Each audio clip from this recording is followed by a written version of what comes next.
Hi, I'm Vince, also known as PleasantKenobi on the internet. I'm the Magic the Gathering content creator equivalent of playing memes at the Magic Celebrity Cup and only getting one win, but by God was that win glorious. If I sound ill, it's because I am ill. I vomited so hard on the weekend that I burst a blood vessel in my eye. I look like a fucking zombie. Modern was shook recently, or should I say, unshook. The deck that was shaking it like a Polaroid picture was Bridgevine, Hogak Bridgevine, a deck that arose due to the pushed nature of Hogak and what's he thinking it'd be a good idea to print Ultimate Dementia into Modern. They eventually banned Bridge from Below, a card that has never done anything healthy for the format. It is the Magic card equivalent of a McDonald's breakfast after a heavy bender in Slough. Even with the banning of Bridge, I feel that Alter will undoubtedly become a problem again given enough time. The card is pretty fucking absurd. Anyway, with Bridge gone, Modern has been able to return to its former glory, supposedly. And amongst all these new kids like Humans and Phoenix is a stalwart of a bygone era. JUND. Now that's a name I've not heard in a long time. But friends, this ain't your mama's JUND. Modern Horizons brought a metric shit ton of new toys for the entire format. Seasoned pyromancers, hex drinkers, plague engineers, and of course everybody's favourite nearly $100 mythic rare planeswalker, Wrenn 6. That's right, Wrenn 6 is currently dearer than Liliana of the Veiled Bind paper. This truly is the darkest timeline. It's almost like JUND players can't fucking help themselves. They see a card getting more and more expensive and they dive in on it balls deep. If your list isn't approaching the GDP of a small country, are you really even JUNDing at all? At $2,000, you can actually build a legacy deck right now for the cost of this modern deck. Magic is wild. If you are unfamiliar with the JUND archetype, let me explain in a brief synopsis. JUND itself was one of the shards of the plane of Alara, a dog-eat-dog world full of ferocious and quite frankly terrifying monstrosities, a survival of the fittest world of deadly dragons and even deadlier plants. JUND as a magic deck is a combination of cards in those colours, red, black and green, but playing a traditional rock-style strategy through hand disruption and one-for-one removal. JUND applies pressure like a traditional mid-range deck. It reduces you to top decking mode alongside itself and then grinds you out with genuinely higher card quality individually. That's right, it looks like Tarmogoyf might be back on the menu, boys. This video was brought to you in part by the love and support of my patrons over on Patreon. That's them right there, my largest ones anyway. And channelfireball.com. If you're signing up for a GP soon, be sure to use the code Kenobi at the checkout to show them where your allegiances lie. With that out of the way, let's fumble our way through some Modern with a brand new iteration of JUND. Die Roll 1. Over time, the more and more I see them, the more and more I like box toppers. Especially particular ones. The Liliana one on Moda looks a bit weird, but I think in paper it looks very good. Our opponent mulls to 6, so we help them with that whole cards in hand problem by inquisitioning them on turn. Oh, I'm playing JUND, so naturally my opponent has turn 3 Tron. We take maps, Assassin's Trophy can get one of the lands and then we don't have to deal with the Tron payoffs, hopefully. Tower into Sphere from our opponent. We slam a Scoos. They crack the Sphere, play a mine and make a 1/1 Walking Ballista. They have 4 cards in hand, one of which is a power plant, one of which is an Ulamog. So we need to figure out a way to not die to a 7 mana play. Playing the land here was a mistake. We could have played Wrenn 6, upticked, got our Bloodstained Mire, played our Bloodstained Mire and killed the Walking Ballista. I decided I'm going to take a risk and hope they haven't got a card by playing a Wrenn 6 and shooting their Walking Ballista for 1. Ballista pew-pews back at Wrenn 6, taking Wrenn 6 down to 1. We get in for 2 and pass back, and we wait to see if they drew a 7-drop payoff. Okay, it's just a Wormcoil engine. I mean, that's not the worst thing in the world. We untap and draw Inquisition of Kozilek, so now we have to consider how we can take with the mana and deal with the Wormcoil engine. Uptick Wrenn, get Bloodstained Mire. After thinking it through, I wanted a Ghost Quarter in their turn, and I decided to tap my Ghost Quarter for this Lily, when what I really meant to do was Ghost Quarter them in their turn and use this Bloodstained Mire for the Lily. But on the upside, it means we can push a Worm token, I guess. Fuck. As long as we keep Wrenn 6 alive, it means we can Ghost Quarter them indefinitely, right? We can let the Liliana die, so I decide to crack my Bloodstained Mire, go get a Swamp, and kill the Worm with Death Touch. As long as they don't play a tower after combat and play an Ulamog, we're all good. And that's it, just a map. Interesting. We drew Seasoned Pyromancer, which we can cast thanks to the Wrenn. Inquisition for information here. 2 Ugins as... What the fucking just Tron things. So we blow up the mine, and they float the mana for the map, sure. We then uptick and return the Ghost Quarter. Play the Ghost Quarter. They're now going to map for the missing Tron piece, and I might even just trophy another land. They got a mine to hand, so I'm going to Ghost Quarter their power plant in their turn. This means if they have to use lands to go in like Sylvan Scrying, for example, the tower gets used, and that means they can't go into huge amounts of mana in their turn when they finally assemble Tron. We block. We eat. And we trade. My Scavenging Goose for like half a Worm Coil. Feels bad. Turn a Ghost Quarter hand, play a Ghost Quarter. And then we're going to Ghost Quarter them again in their draw step. They did have another forest. Okay. Power plant. Guessing I'll blow up that power. Hopefully they'll run out of basics eventually and the Ghost Quarter becomes Strip Mine. Then Wrenn will be loving life. Stomping Ground. On 5 mana, 8 being the magic Ugin number. I'm going to Ghost Quarter their tower now. Come on, how many forests does Tron play these? Oh, and they scooped it up. It looks like 4 is the number of forests they've got. Red and 6 turning the JUND matchup on its head, perhaps? That's something I hadn't considered when I began recording this video. I have cut 1 Abrupt Decay, 1 Lightning Bolt, 2 Fatal Pushes, a Plague Engineer, and a Nihil Spell Bomb in exchange for 2 Collector Oof, an Ancient Grudge, 2 Fulminate Mage, and a Surgical Extraction.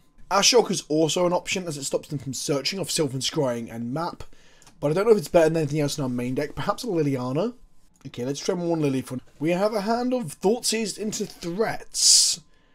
We don't have a way to stop their Tron assemblage here. Except for the Thoughtseize. I'm going to give it a shot as we're a gamer. Tron land map is what we don't want to see. And that's what we see. Wrenn's good. But we need that Ghost Quarter.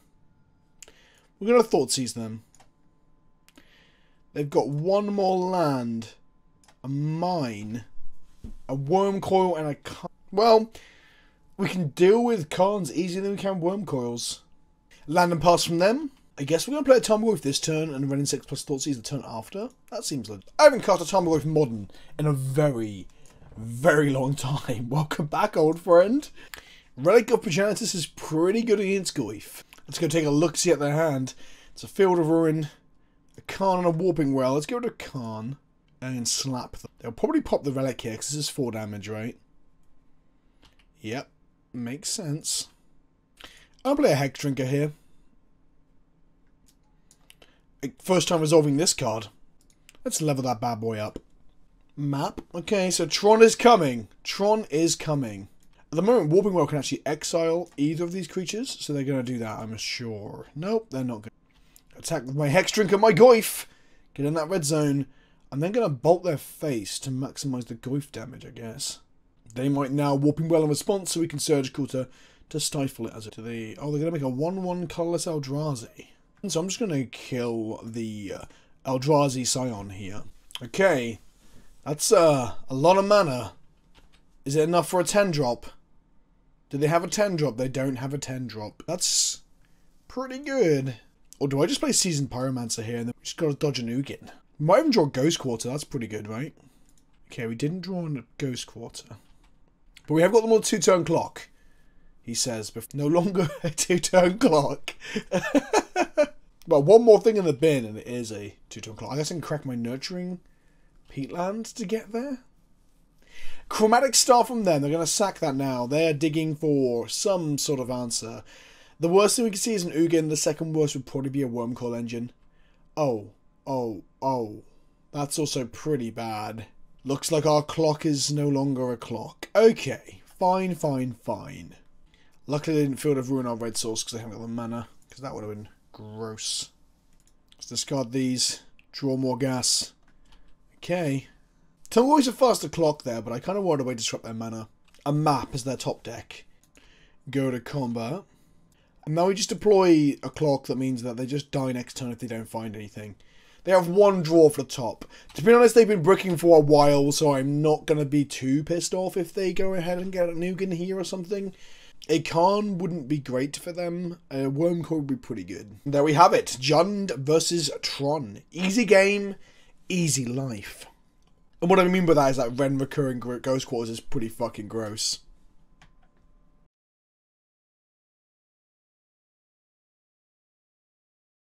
We have won the die roll. His hand is, yeah, it's serviceable. We have no early interaction, which isn't great, but these cards are all very powerful, so it depends how fast. Well, we play a Raging Ravine tapped, which, if that doesn't scream, hi, I'm JUND to you, I don't know what does. We can get Thought-Knot Seared next turn. I hope not. But if we do, they take the Liliana of the Veil, right? There's just no two ways about it.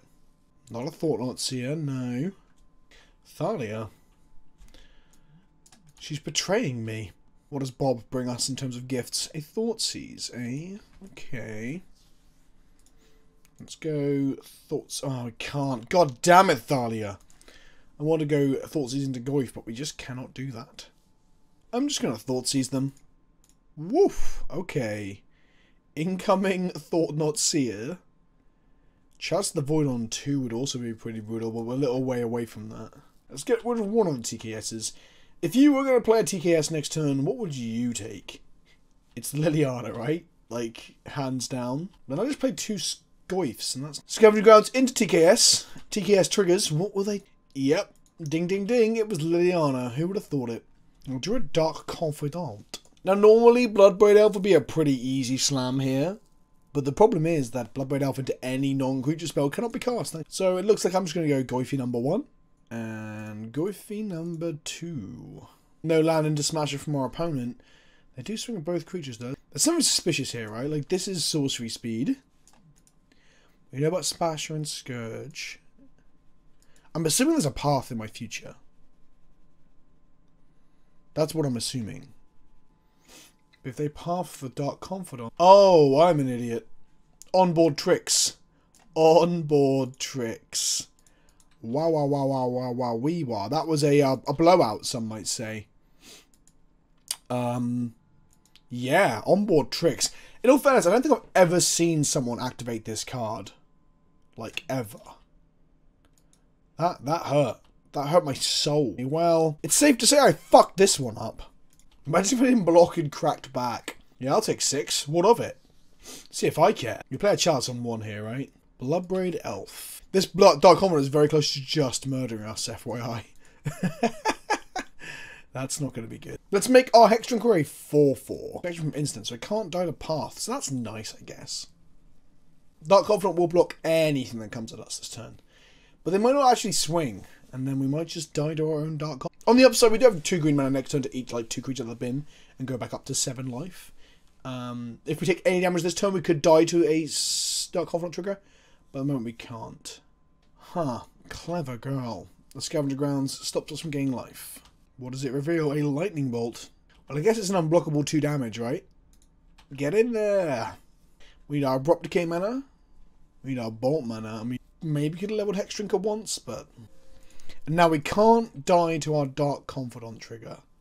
So we're going to untap and draw 1 more card off of it because I am a slave to value. Okay, okay. Reveal the Assassin's Trophy. That's something. That's definitely something.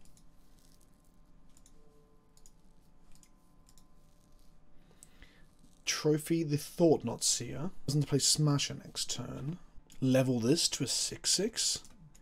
That involves 5 mana. That involves shocking ourselves. Which means we can't kill Bob. We need to block all of that reality smashing damage as well. So I need to play this land, but I can't figure out whether I need to play it untapped or not. Maybe that was a mistake giving them that land.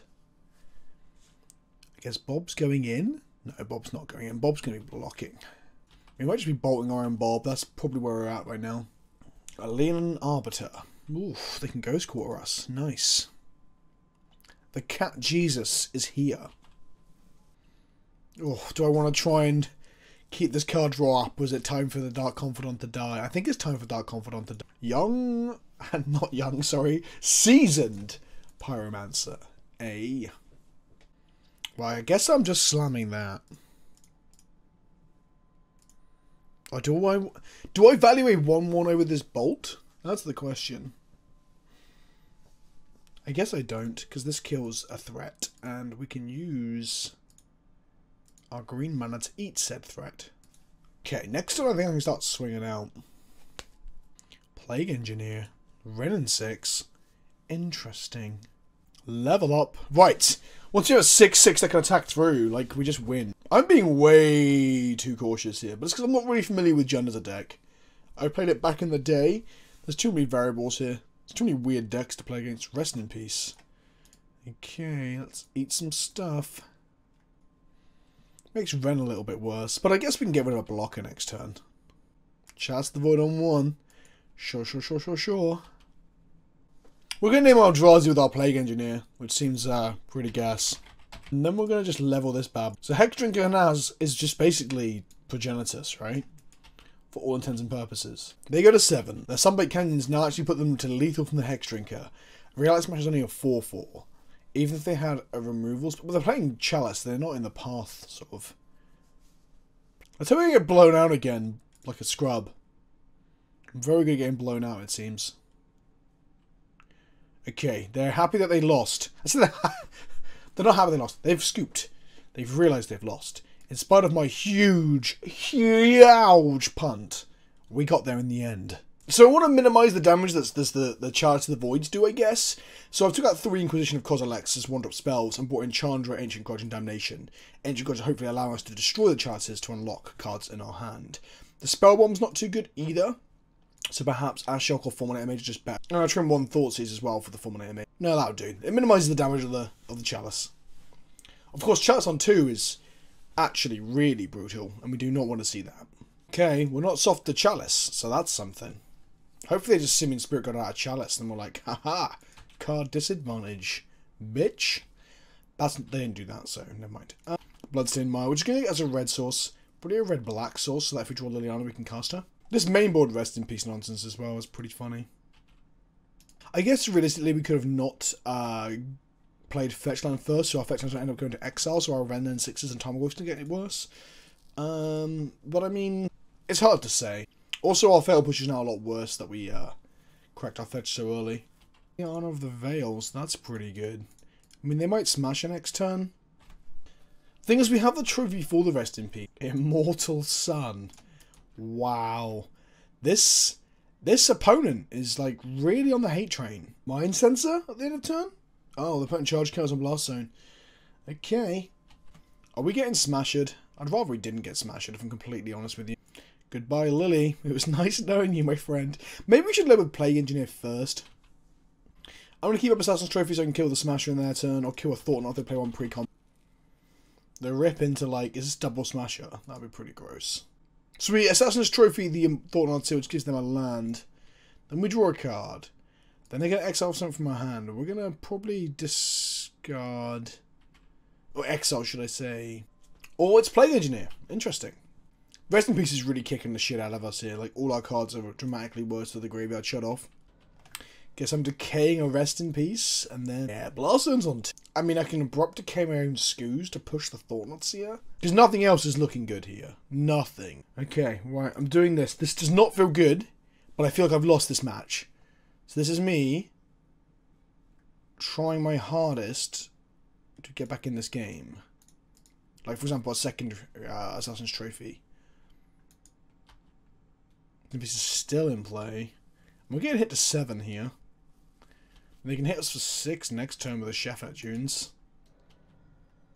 Oh, they need the white. Oh, they got white sources over here. Derp. Like this. Rest in Peace wasn't in play. Okay, we forced to tick up on the Blast Zone. We kind of just want to draw another Seasoned Pyro, but the other one's in exile already, so yeah, that's not good. That game went horribly. Rest in Peace absolutely fucking destroyed us. Way more than a Chalice ever would. Okay, we've got as many Thoughtseize as we can shake a stick at. YOLO! Let's Thoughtseize them 3 turns in a row. Ratchet Bomb, Winds of Abandon, Lean and Arbiter, Eternal Scourge. Jesus. Well, the Arbiter is definitely the pick. There's something in white mana, actually. Interesting. If we draw another black source, we can double Thoughtseize here, which would be sick. That's not another... Whatever. A white source? Taking the Eternal Scourge doesn't give them a threat next turn. But if they play a Rip, they can just... I guess Ratchet Bombs up. They can play a Scourge, and we'll put ourselves to 14 casting these fucking Thoughtseizers. But we have 101 ways to deal with that card, right? The one lander's gonna get me killed! It's gonna get me fucking killed. Okay, let's take the Ratchet Bomb. Then we're gonna draw a land, play a Dark Confidant, they're gonna Winds of Abandon it, and then we're off to the races. Oh, shit. Well, the thing is, I'm probably playing it a little bit like old JUND. So JUND used to play like 24, 25, something like 26 lands. But because of Wrenn 6, they've been able to go down to 23 lands and more gas. The problem being situations like this. Hot damn. I would like to pay 2. I would like to play a Dark Confidant. We are living life on the edge here. You know, will they Winds of Abandon and get in for 3? Or will they let the Dark Confidant start to kill us? A Banishing Light. Oof. What the fuck is up with this deck? Is it playing Wasteland Strangler or something? Like, why so many random exile effects? Okay, well, we need to draw exactly a land here. Because Winds of Abandon in our hand means that this Scourge is lethal. Well, living life on the edge. This means we're dead to Smasher. If they're randomly playing a Walking Ballista, which, from the odd assortment of cards in this white Eldrazi deck, they could be. One time no Smasher. Can we dodge the Smasher for a few turns? Can't crack that bad boy. Better not do that by accident. Oh, shit the bed, Thalia. Shit the bed. Well, we play a creature, we get winsed. If we don't play a creature, we die. Oh man, that one lander. That one lander. I have fucked this game several times over with that Scavenging Grounds block in game 1 as well. Well, I guess there's only one thing to do, and that's honourable suicide, right? That's Seppuku. Sudoku by Fetchland. Goodbye, sweet prince. Goodbye, cruel world.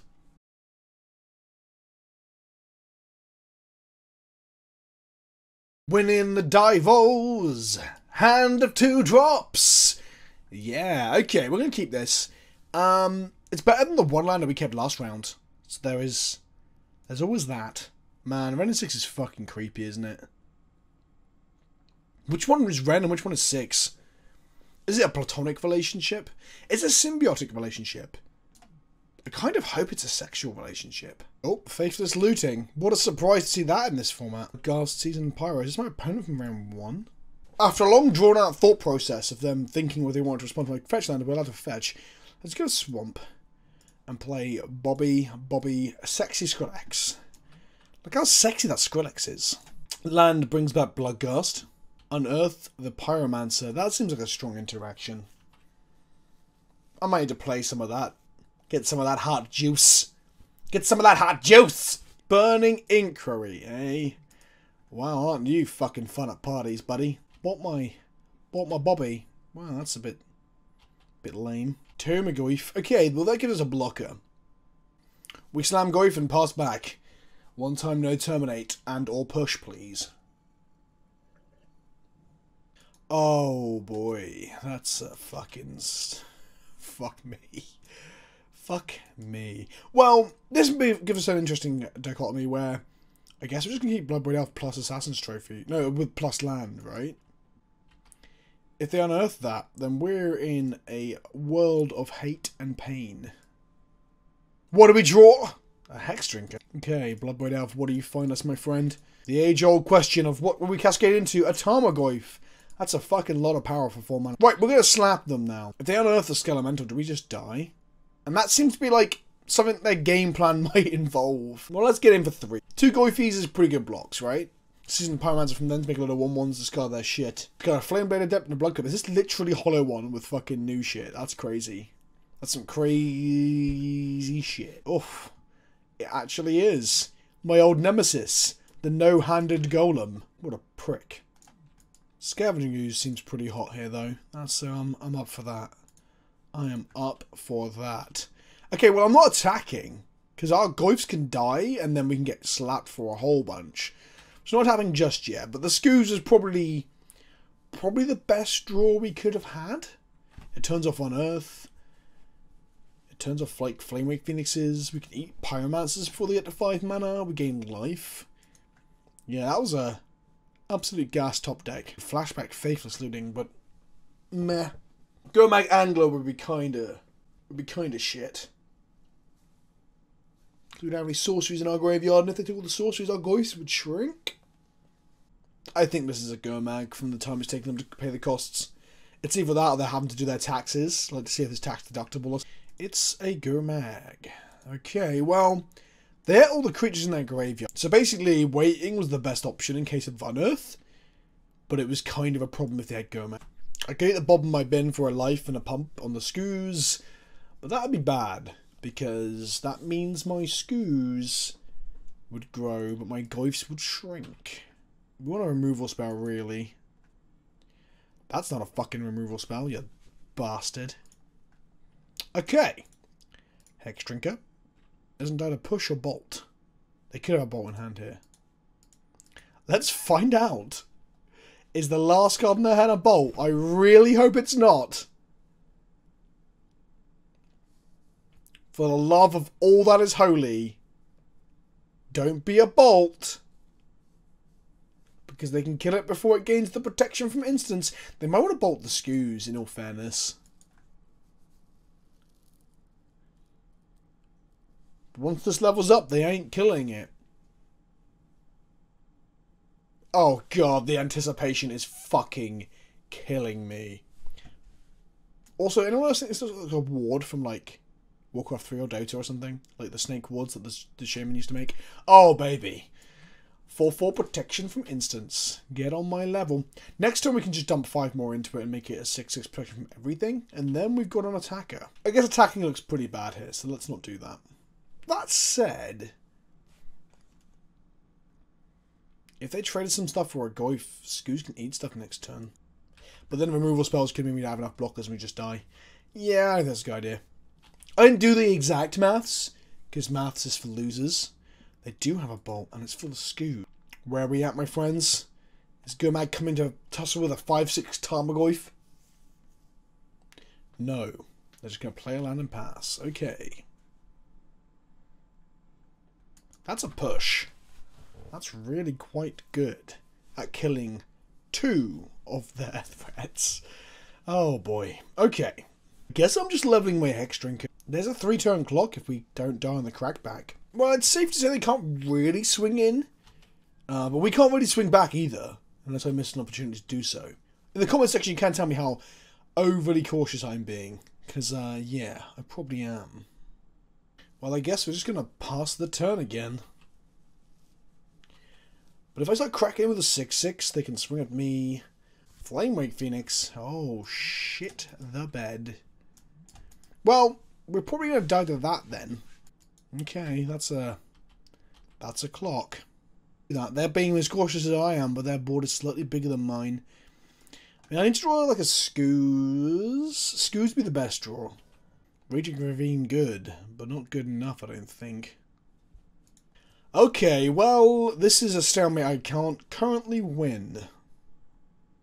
Okay, take 2, go to 3, die to Lightning Bolt. Okay, go to 4 mana. 5 mana. You having a giraffe? Skoos! It's not a fucking Skoos. Jesus, okay. Guess it's YOLO time. Flungy, flungy, flunge. I could have 2 bolts in hand and they'd be dead. That'd be pretty gas. That isn't what's happening here, by the way. They block in bad ways. We could, like, push for the win? Huh. Well, I say that. That's a 3/4 with Swamp Walk. So I signed that blocking damage wrong as well. Looks like we're going to game 2. I think I want to bring in Ashiok, Anger of the Gods, Ancient Grudge, Surgical Extraction, Plague Engineer. This is just to get like multiple hollow ones, basically. It'll give us 2 removal spells against hollow ones. Pushes are pretty bad against the majority of their decks, so they're coming out. Also, I think Liliana might be a little bit weak against them as well. There's an argument for, like, Leyline of the Void, I guess, because they are a Unearthed deck. But if it's not an opener, it's pretty bad. That doesn't feel so good. I'm unsure, though. I really don't know whether Leyline of the Void is good against this. Leyline feels better against, like, the faster graveyard decks. Goyos or Dredge. And not against the fair, like, mid-range decks that use the graveyard. I say fair. Inverted commas fair. Spellbomb, Anger, Seasoned Pyromancer. Seems pretty good. Let's go for it. Okay, we got some graveyard hate. A Seasoned Pyro and an Ancient Grudge. Not bad. Not bad at all. We got to keep Anger of the Gods and a Seasoned Pyro. So that's pretty good too. They discard the Flame Blade Adept, so that's also good.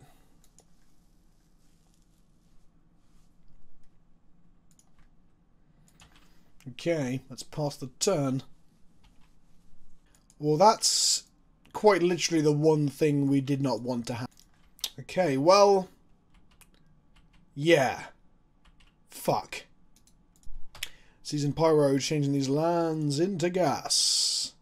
So at the moment our Anger Gods just kills our Seasoned Pyromancer, which doesn't seem so good. We discarded Scoosh and Wrenn and 6 that Burning Inquiry.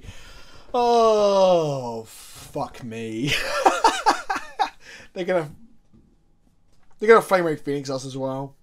Hex Drinkers are our only hope for just dealing with this Gomag Angler. We're gonna make a big old boy and block with it. Got the bolt, at least let me get to the second one quickly and then make me wait. Jeez.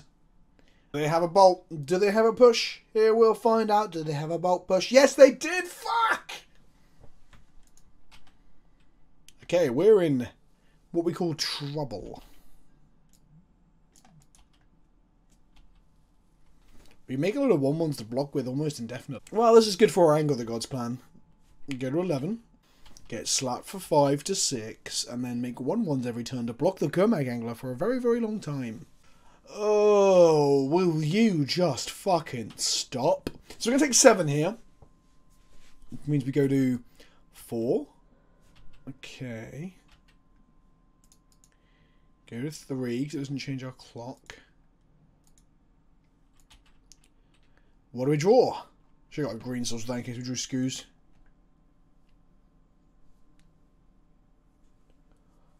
What did we draw?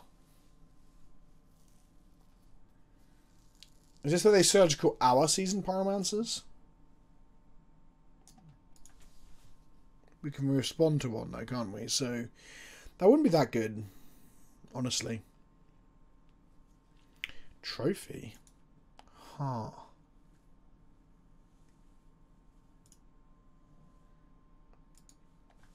Well, we have an answer to the we have an answer to the Gomag Angler. But we might have to use it on Flame Rate Phoenix and then like then extract the Phoenix whilst we block the Gomag with 1/1s. If that sounds precarious, that's because it is precarious. We're also dead to like a Bloodghast because that'll have haste. What can we draw? A push? A push would work because we can push the Flame Rate Phoenix, extract it, Assassin's Trophy with the Gomag Angler. The push would be enabled by our Ghost Quarter. That said, it's going to be hard to draw a push when like they're in our sideboard, right? Maybe Leland is good enough against this deck and I'm just being an idiot because obviously, of course, they can't cast Gomag Anglers. They're kind of boned.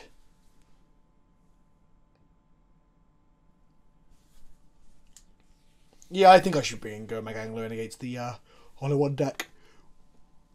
Well, that's another attacker, so... looks like the only way out is to kill myself.